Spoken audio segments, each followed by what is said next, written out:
Bonsoir. J'ai une question pour vous. Est-ce qu'il y a des matins où vous auriez dû rester couché? Que tout va mal, puis même à la fin de la journée, on se dit que ça va encore mal? Oui?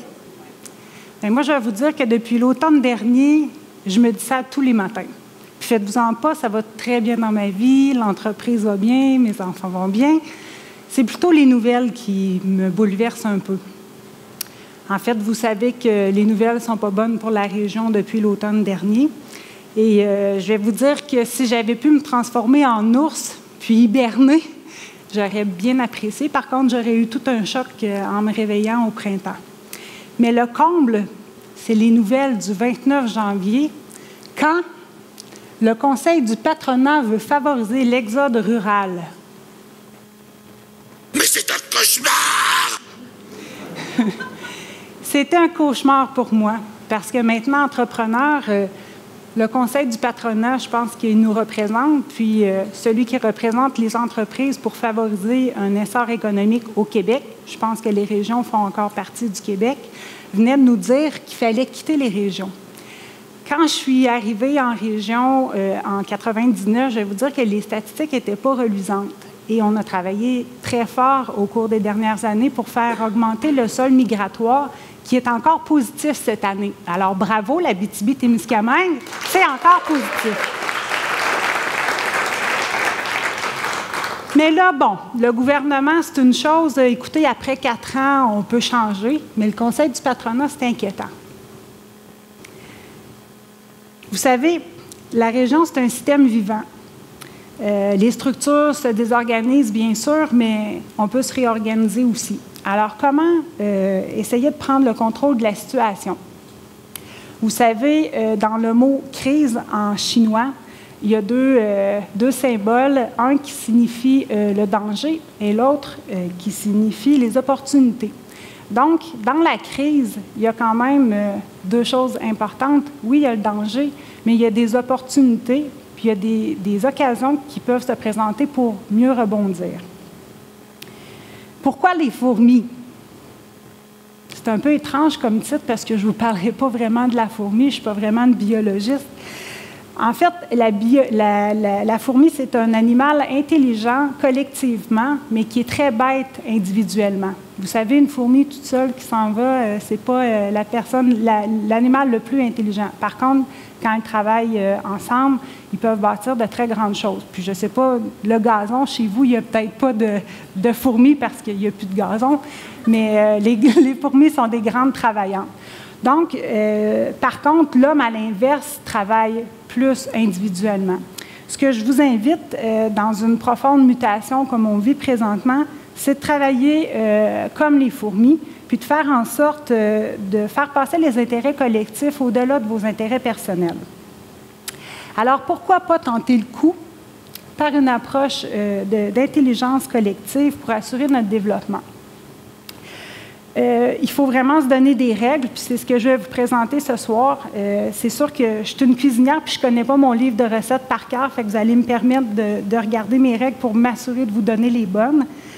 Je vous dirais que la première chose, ce n'est pas une règle, mais la première chose qu'il faut faire attention, puis je vous dirais que c'est ce qui me désespère le plus présentement, c'est que dans l'intelligence collective, il faut adopter une attitude positive.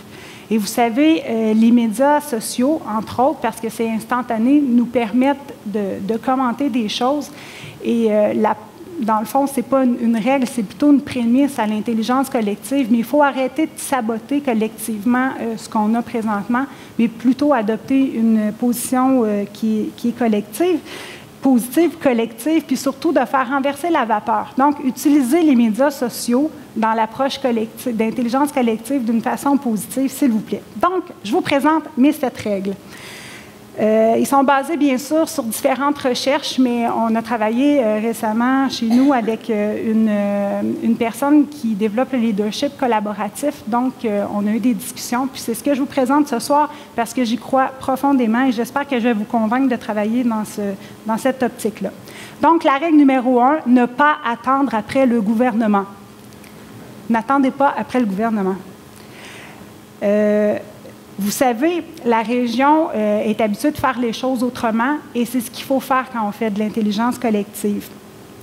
Il faut faire de la région, l'Abitibi-Témiscamingue, une PME qui doit innover pour s'en sortir. Vous savez, mon passé était plutôt dans le secteur public. Aujourd'hui, je suis entrepreneur. Je suis capable de faire le lien entre les deux. Puis je vous garantis que si on fait une grosse PME en Abitibi-Témiscamingue, puis qu'on innove, parce que quand on est en affaires, on n'a pas le choix, il ne faut pas attendre après les subventions, pas attendre après le gouvernement.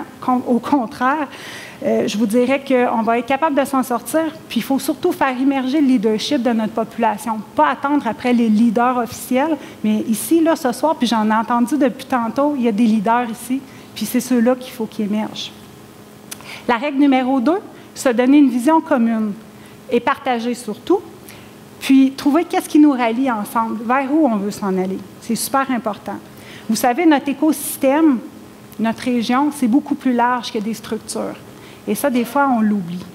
Derrière les structures, il y a des jeunes, des aînés, il y a toute la population, des entrepreneurs, bien sûr, mais il faut les rassembler alentour de quelque chose qui vient les chercher.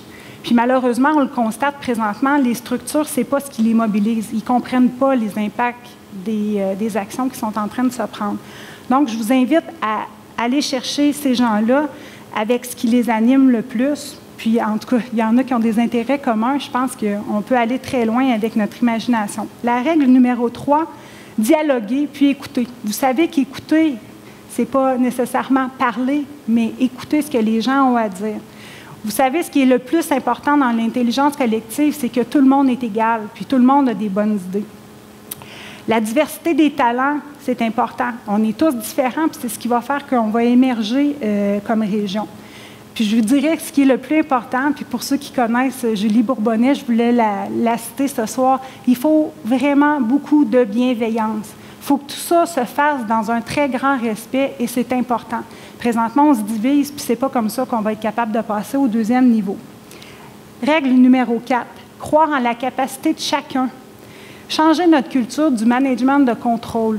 On a tendance à attendre de se faire dire quoi faire. Je pense qu'on est tout assez intelligent pour se reprendre en main, puis surtout reprendre la culture du risque. Vous savez, on est un animal, et l'animal, on n'est plus des animaux, mais on a muté, bien sûr, mais vous savez qu'on était habitué de résister, dans le fond, de réagir au risque. Et c'est ce que je vous demande, ce que je vous propose. Personne n'a la bonne réponse. Il n'y en a pas juste une bonne réponse. Il y en a plusieurs. Mais il faut risquer puis accepter de peut-être se tromper. Je vous dirais que ce soir, je suis très humble. Ça se peut que je me trompe, mais pourquoi pas l'essayer? Ce qui est important aussi, c'est d'arrêter de juger le passé. On est aujourd'hui, on regarde vers le futur. La règle numéro 5, bien sûr, c'est innover. L'écoute génère une zone d'innovation assez importante, puis génère aussi des solutions inédites. C'est vraiment important d'écouter chacun puis de planer sur ces idées-là. Puis je vais vous dire, jusqu'à maintenant, puis on n'a pas fini, il y en a qui ont des idées plutôt farfelues, puis ça a l'air d'avoir fonctionné. Donc, appliquons-le dans notre développement régional. La règle numéro 6, c'est d'avoir du plaisir, d'avoir de la reconnaissance, de valoriser tout le monde là-dedans. On n'est pas un individu seul, on est un nid de fourmis. Donc, il faut que chacun soit reconnu. Et la dernière règle, bien sûr, c'est de se nommer des chefs connecteurs. Parce que vous savez, les connecteurs ou les parties prenantes n'ont pas tous le même langage, mais ont tous la même intention. Et je pense que c'est ce qu'on entend présentement. C'est que tout le monde a la même intention. On veut préserver notre région, mais on n'utilise pas tous le même langage. Donc, présentement, la plateforme de ce soir me permet de vous exprimer ce que je vis depuis les derniers mois, puis j'imagine que c'est peut-être le cas pour certains d'entre vous. Mais je nous vois, puis je nous sens démunis présentement comme région. On essaie de chercher des coupables, puis on cherche même nos politiciens. J'ai vu des affiches tantôt. Mais je pense on est des gens intelligents. On est des gens qui sont capables de faire preuve de grande résilience. Donc, je vous invite envers et contre tous à innover. Puis je pense qu'on est capable de se faire remarquer comme région. Puis l'UQAT, c'est une organisation, je pense, qui est la preuve qu'on peut faire des choses envers et contre tous. Donc, je vous invite vraiment à utiliser l'exemple de l'UQAT. Et oui, je vais vous dire que ça ne sera pas facile, c'est sûr, ce qui s'en vient.